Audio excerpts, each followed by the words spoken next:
বুঝতে পেরেছেন? শুধু তাই নয়, আর একটা কথা বলি, জানেন না, ওটা বলা যাবে না, এখানে অসুবিধা হবে, ঠিক ঠিক জায়গায় চলে যাবে, রাষ্ট্র অসুবিধা হবে। যাক, তাহলে সকাল 6টায় বার হয়ে রাত 1:30 পর্যন্ত প্রোগ্রাম করি আমি।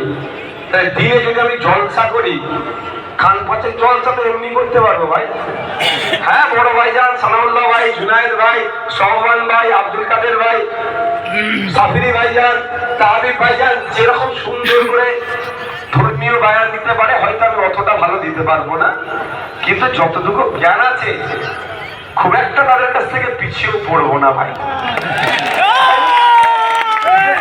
করতে পারতাম, তাহলে দিনে আমার ইনকাম কত হতো না?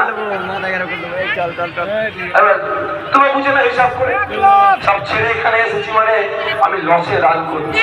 কিন্তু এই কথা বলার কারণ আপনাদের বলছি জন্যই, যেটা বড় টার্গেট রেখেছে ভোগালী ওয়ান এয়ারপোর্ট করা।